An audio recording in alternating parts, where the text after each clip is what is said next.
যৌবন জল তরঙ্গ তো 24-এর বিপ্লবের মূল ব্যাপার। এই যৌবন জল তরঙ্গে হাসিনার মতো এত বড় ক্লিপ, এত বড় পিলিয়ার,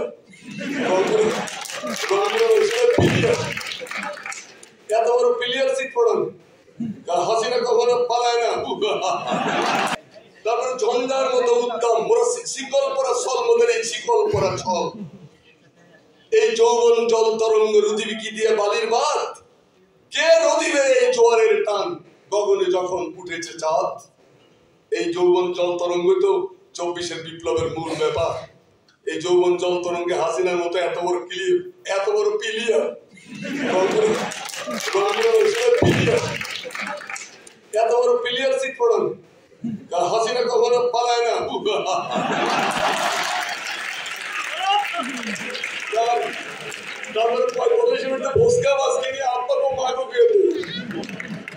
পৃথিবীর ইতিহাসে দুটা পলায়ন খুব অসাধারণ।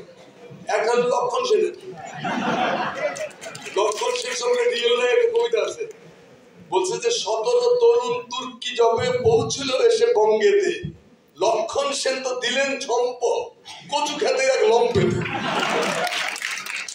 আহা দিলে বলছে, আহা সে অপূর্ব পলায়ন কাহিনী।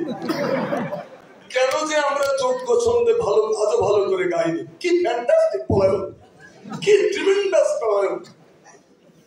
তো আমাদের উনিও মাশাআল্লাহ একই কাজে পালন পার। আমরা জানতে চাই যে একটু যদি তার ধরে রাখতেন, অবশ্য না ছেড়ে দিয়ে ভালোই করছে, তার মাংস টাংস খুঁজে পাওয়া যেত না। আমরা নারীদেরকে সম্মান করি।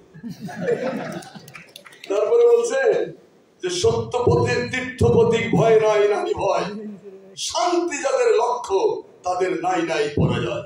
এই ভাষা আমার ভাষাতে ছিল না।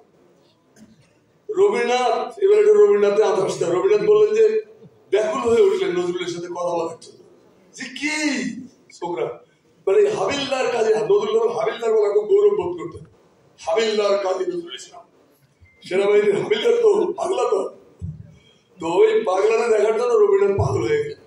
যাই পরে তিনি লিখলেন যে অগ্নি বিনা বাজাও তুমি কেমন করে। কে বলতেছেন? মহামহিম রবীন্দ্রনাথ। আমাদের বাংলাদেশের যে সমস্ত রবীন্দ্রনাথ যেগুলো আছে চামচা টামচা, এদের আদি পুরুষ দেবতা ঈশ্বর। রবীন্দ্রনাথ বলছেন অগ্নি বিনা বাজাও তুমি কেমন করে, আকাশ কাঁপে তারার আলোর গায়ে, তারার আলোর গানের করে।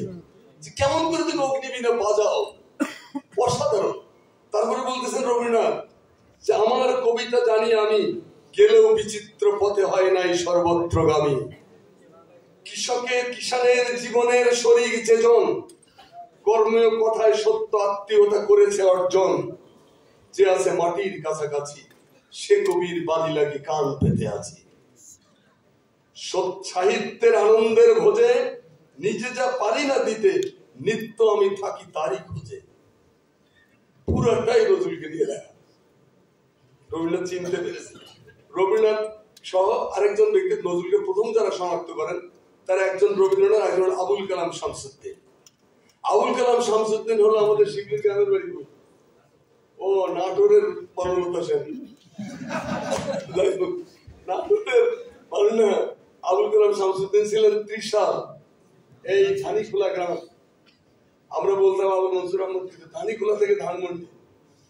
তো ধানিখোলা গ্রামে জন্মেছিলেন তিনি। নজরুলের একসাথে করতেন। আবুল মনসুর আহমদ, নজরুল এবং আবুল কালাম শামসুদ্দিন একই সঙ্গে দলিরামপুর হাই স্কুলের ছাত্র ছিলেন। তো উনি এই আবুল কালাম শামসুদ্দিন পরবর্তীকালে বিখ্যাত সাংবাদিক হন। ভাষা আন্দোলনের প্রতিবাদে, ভাষা আন্দোলনের খুনের প্রতিবাদে পার্লামেন্ট থেকে পদত্যাগ করে যে ব্যক্তি প্রথম রাস্তায় এসেছিলেন, তিনি কিন্তু আবুল কালাম শামসুদ্দিন। আর আমাদের সাহিত্যে, আমাদের গগনে, আমাদের মাঠে ময়দানে কোথাও আবুল কালাম শামসুদ্দিনের নাম পাবে, কারণ আবুল কালাম শামসুদ্দিন তো দাদাদের কৃপা ধন্য নাম। তো আবুল কালাম শামসুদ্দিন তিনি বললেন নজরুল হল যুগ প্রবর্তক কবি। আর রবীন্দ্রনাথ তার বসন্তরায় উৎসর্গ করলেন 1923 সালে। নজরুলের বয়স তখন মাত্র 24। জেলে রবীন্দ্রনাথ নজরুল। নোবেল লরিয়েট সাম্রাজ্যবাদের দালাল মালালকে তার গালিগালাজ করা হয়, সেই ব্যক্তি কোন রকম ভ্রুক্ষেপ না করে নজরুলকে তার বসন্ত নাটক উৎসর্গ করলেন। শ্রীমান কবি কাজী নজরুল ইসলাম কল্যাণী এটা লিখলেন। শিষ্যরা বললো, ওয়ে গুরুদেব কি করলেন? চেঁচামেচি করে, খালি চিৎকার চেঁচামেচি, লম্প ঝম্প কি করে না করে। রবীন্দ্রনাথ বলছেন যে তোমরা নজরুলের কবিতা পড়ো না, পড়লেও অবজ্ঞা ভরে চোখ বুলিয়েছ মাত্র, ভেতরে রসের সন্ধান করো নাই, করিলে বুঝিতা এই নজরুল যা লিখিতেছে তা শুধু কবিতা নয়, মহা কবিতা। অরুগ্ন হিংস্র বলিষ্ঠ জীবনের বিস্ফোরণ হলো নজরুলের কবিতা। এগুলো সবই রবীন্দ্রনাথের কথা। তো নজরুল হয়ে উঠলেন, তিনি ধূমকেতু বের করলেন 22 সালে। ওইটা তো আমাদের শিবলি বলেছে, আমি এদিকে যাচ্ছি না। ভারতের স্বাধীনতার কথা বলতে জিন্না গান দিলে তখন কাপড় নষ্ট হয়ে যাওয়ার মতো অবস্থা হতো সেই 22 সালে। তখন একজন কবি তিনি ঘোষণা করলেন ওইসব স্বরাজ কিচ্ছু মানি না, আমরা যে ভারতের পূর্ণ স্বাধীনতা, ভারতবর্ষের 1 ইঞ্চি মাটিও পরপদানত থাকবে না। আর ধূমকেতুর আবির্ভাবের আগে বাংলাদেশের সাংবাদিকতা এবং সংবাদপত্র কি ছিল সেটা গত 15 বছরে দেখেন নাই। জয় মা হাসিনা বিবি, জয় আব্বাজান, আব্বাজান আর আম্মাজান ছাড়া কিচ্ছু ছিল। 1000 বছরের সর্বযুগের সর্বকালের সর্বশ্রেষ্ঠ প্রধানমন্ত্রী, ওনাদের নামে 1000 বছরের 1000 কালের সর্বশ্রেষ্ঠ না বললে বেইজ্জত করা হয়। এই সমস্ত সময় আমাদের সংবাদপত্র কি একমাত্র মাহমুদুর রহমান তার আমার দেশ তো বন্ধ করে দিল। এই একটা পত্রিকা, ওই যে শাহবাগের ফ্যাসিবাদের পদধ্বনি, সমস্ত গুলো তার শাহবাগের তো সমর্থ করতেছে, শাহবাগ শাহবাগ।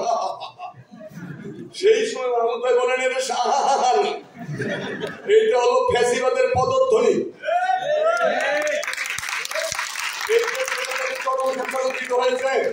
আমরা তার বিচার এখনো পাই না। কি অপরাধ ছিল আমার? আমাকে 12টা ছুরিকাঘাত করা হয়েছে, আমাকে রাস্তায় ফেলে রাখা হয়েছে, 2টা মামলা, রাষ্ট্রদ্রোহিতা, প্রধানমন্ত্রী হত্যার মামলা, চাকরি হয়ে গত 15 বছর, না খেয়ে না রাস্তায় চেঁচাই, এদিনও চেঁচাইছি, এমনও চেঁচাই। জাতির সাধারণ মানুষের ভাগ্যের আসলে পরিবর্তন হয়, তবে সময় দিতে হবে, এটা আমি বিশ্বাস করি। তিনি হয়ে উঠলেন জনগণের কবি, জাতীয় কবি। এটা বলেছে যে নেতাজি সুভাষচন্দ্র বোস, তিনি তো আমাদের দেশের রাজনীতিবিদদের মতো না 25 টাকা দিলে কেনা যায়, চরিত্রহীন, নীতি নৈতিকতা বর্জিত মানুষ যেগুলো আছে রাজনীতির মাঝে কিছু তো আছে, এগুলোর মতো ছিলেন না। তিনি ছিলেন ভারতের সত্যিকার অর্থে, যদি ফাদার বলতে গান্ধী তো সুবিধাবাদী মানুষ, সুভাষ বোস ছিলেন নজরুলের ভাই। সুভাষ বোস, নজরুল এবং মৌলানা ভাসানী এরা হলো আসলে একই তরিকা। তো সেই সুভাষ বোস তাকে জাতীয় কবি বলে সম্বোধন করেছে। আচার্য প্রফুল্ল চন্দ্র রায়ের কথা বলেছে, আমি ওদিকে যাচ্ছি না। মৌলানা ভাসানী কি বললেন? মৌলানা ভাসানী বলেছিলেন যে নজরুলের প্রতিটি কথা, প্রতিটি শব্দ এক একটি যুদ্ধ ঘোষণা। এই যুদ্ধ সাম্রাজ্যবাদ, উপনিবেশবাদ, সাম্প্রদায়িকতা, ধর্মান্ধতা, সকল প্রকার শোষণের বিরুদ্ধে, তাই কি নয়? এইটাই হলো। যাই হোক, কমনে আমরা তো জানি যে নজরুল লেখাপড়া করতো না, আমাদের অনেকে বলে যে ও তো লেখাপড়া করতো না। তো নজরুলের একটা প্রবন্ধ আছে বিশ্ব সাহিত্য, এই মূর্খগুলোকে ধরে ধরে গেলেন ধরবেন পর পরে দেখার মধ্যে কি আছে, মার্চ বা চৈশা খাইয়া ভাইটা হজম করে বাংলাদেশের 1925 সালে এই বাংলায় কমিউনিস্ট পার্টির ভিত্তি স্থাপনকারী 2টা ব্যক্তি, একজন কমরেড মোজাফফর আহমদ, আরেকজন কাজী নজরুল ইসলাম। এই কমিউনিস্ট পার্টির ম্যানিফেস্টো এবং গঠনতন্ত্র দুটাই নজরুলের প্রণয়ন করা ছিল। এই খবর জানে না, কারণ উনি তো সোনার চামচ মুখে নিয়ে জন্মায়নি, অর্থাৎ তাকে মান সম্মান দিলে আমার হুমায়ুন আজাদের খুব সমস্যা হতো।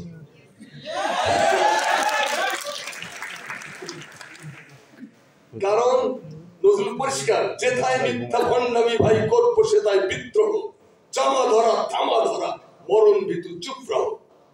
ক্লিয়ার কথা হচ্ছে। ধ্বংস দেখে ভয় কেন তোর, প্রলয় নতুন সৃজন বেদন।